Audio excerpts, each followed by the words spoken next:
that is quite a lot of books. Perhaps we shall split that. Hi guys, it's Leanne and welcome to a book haul. I'm going to call this my fall, autumn, fall. I'm sorry to all you British people out there like me, but I prefer fall. I think it's prettier. So yes, welcome to my fall book haul. These are all of the books that I collected in the 2 months that I was not filming. The way in which I have split this book haul, because I have no idea when I got any of these, or you know, like where some of them came from or stuff, is by colour, because that's how we roll here. Let us commence with the most obvious purchase, shall we? This is, of course, Harry Potter and the Prisoner of Azkaban, the illustrated version. I'm still trying to get used to this camera and where I'm framing my books. I'm sorry that I'm rubbish at that. I will get better. As everybody will have shown you this book recently in their hauls, I will just show you some of my favourite pages. I am very partial to this Three Broomsticks scene. I mean, of course, right? Of course. And I have been waiting literal years for this portrait of Lupin to exist. And of course there's the fact that Jim Kay appears to have stolen my actual doggy Padfoot to draw this portrait from.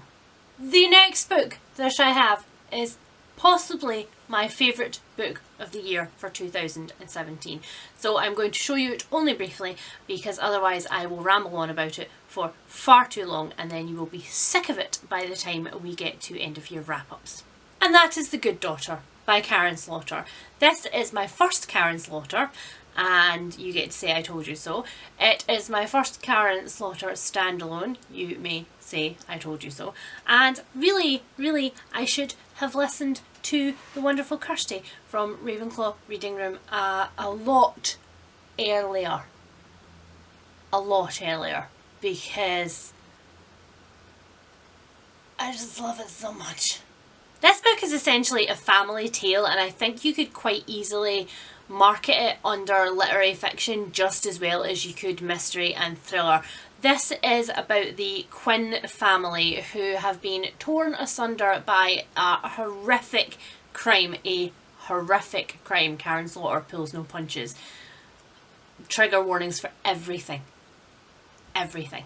And now we are following Charlie and Samantha, who have grown up as sisters in the wake of this horrible tragedy, with very little communication with each other, except that we find out that both of the sisters have each become lawyers following in their father Rusty Quinn's footsteps. Rusty likes an underdog and likes to defend some of the people who otherwise wouldn't get good lawyers in their community, and it is because of that that the first crime happens, and it is because of that that everybody gets drawn back together, and that's all I am going to say. Just freaking read it. The next book that I have is one that I intend to pick up in December, and it is Little Fires Everywhere by Celeste Ng. I am hoping that this is competition and a follow-up to The Good Daughter, because everybody in my subscription feed has been absolutely raving about this on Booktube since it was released earlier this month. I know very little about this book except that it does include an arson, and so I'm going to try and keep myself as ignorant as possible, as I do with a lot of my thrillers. All I know is that it is about a young girl and her mother who are a single parent family in a supposedly progressive suburb of Shaker Heights, and they stick out like a sore thumb in this community of little boxes on the hillside, little boxes. Anybody who's ever watched Weeds or loves Mary Louise Parker, just give me a high five for that. High five. I am going to link you up here to one of Joss's reviews from Scribbles Reads, because Celeste Ng is one of her hands down favourite authors, and she talks about this with so much passion that even if I hadn't have had it pre-ordered, I would have clicked that button straight away. So go watch that for more information. The next 4 books I received for review very kindly from Pan Macmillan, and I am thrilled to have my hands on some of them because, ooh, So completely unsolicited and popped in my package with everything else was this absolutely stunning little bind up of 2 Rainbow Rowell stories. This one is called Almost Midnight and it has 2 festive stories in it for the holidays. I have not read any Rainbow Rowell at all. I owned Fangirl for a very brief period of time. I think it was around the time that we had our fire and it was one of those books that just wasn't savable. But either way, I haven't delved into any of her work since, and so it will be nice to dip my toes in with these ones. And the little bit on the back makes me very happy as a Grey's Anatomy fan because it says, I need you to be my person. I need to see you and hear you. I need you to stay alive and I need you to stop kissing other people just because they're standing next to you when the ball drops. Also, it's just sparkly stunning. The next book is the one that I have been hyped for ever since it came out, and I was so pleased that Andy, thank you Andy, from Pan Macmillan was able to find a copy for me kicking around the office, and this is The Fact of a Body by Alexandria Marzano-Leshnevich, and this one is a non-fiction true crime. So Alexandria was a law school student who, at a summer job just to get more hours in for her programme, got involved in the retrial defence of a convicted child molester. When Alexandria started her law degree, as many other law students, she was very staunchly anti-death penalty. She had a distinct stance on it. But she realises through listening to this convicted death row murderer that she actually wants him to die.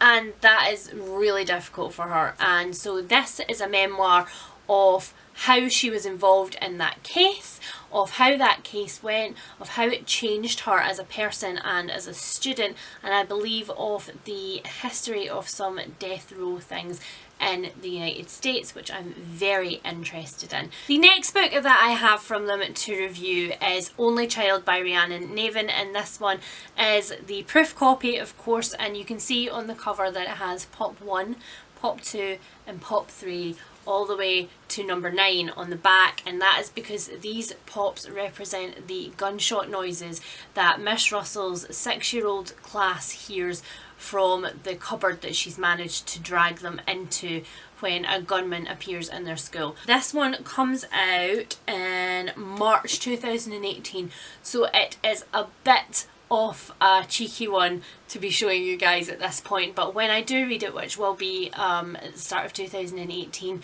I will be sure to tell you whether I liked it or not so that you can hit that pre-order button. And the last one that I have got from them for review is The Darkest Day by Hakan Nesser. This one is massive in Sweden already. It's sold loads of copies worldwide, and this is the first time that this series is being translated into English. This series follows Inspector Barbarotti, who is an interesting cop for me anyway, because he's very heavily influenced by his religion, and I don't think that we read that very often in modern crime. Of course, there is some very famous religious crime solvers like Cadfael, for example, but this one is very modern, set in our current time, and I am really interested to see where it goes. So we follow a family who are celebrating the joint landmark birthdays of one of their oldest and one of their youngest members, but under the guise of all of those happy festivities and family gathering stuff, as we've all experienced, there is not all that happy clappy stuff going on under the surface, and the day takes a slightly darker turn. And now to shake things up a little bit, we have one of the prettiest books that I have in this blue books haul. This is Dress Codes for Small Towns by Courtney Stevens, and I actually heard about this one on Lala's channel from Books and Lala. I will link her above. Get an exploration in this one of all different kinds of gender and sexuality and emotional love and physical love, and I am really looking forward to devouring this and then possibly just starting at the beginning again and devouring it all over again. Okay, we have two more. Just two more. So the first one that I've got is a bit of a weird one. I was not actually going to pick this up because I didn't really get on with the author's first work, but I spotted this one in a charity shop. It was £1 and I couldn't say no considering it was a hardback new release in perfect condition. So this is A Stranger in the House by Shari Lapina. Of course, she also wrote The Couple Next Door, which, as I say, I didn't really get along with. I think though that was primarily due to the narrator on Audible. The narrator was not bad, but the tone in which she narrated the story didn't really do it for me. So I'm gonna give this one a go and see whether that was maybe just a weird sort of dual experience. This is a woman who is at home making dinner for her beloved husband, and then she wakes up in a hospital and has absolutely no idea how she got there, and then we're, you know, going through that experience with her. So I'm hoping that this one is good. I've heard good things about it. I will report back.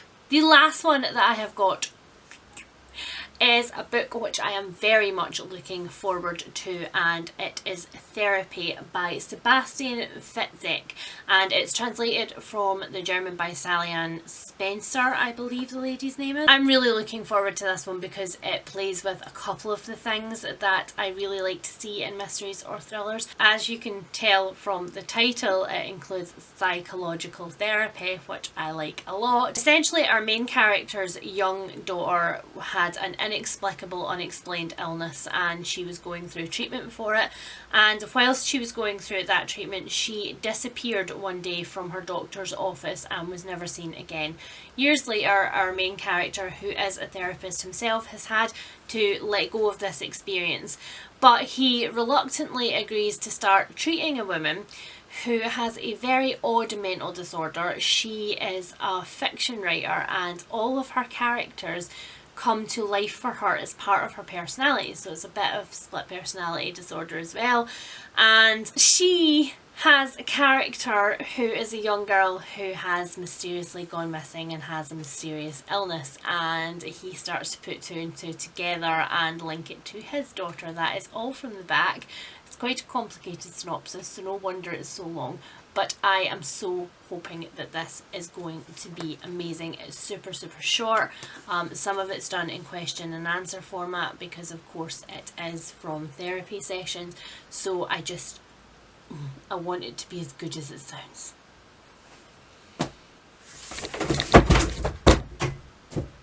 That was definitely one of those it could only happen to a booktuber moments, wasn't it?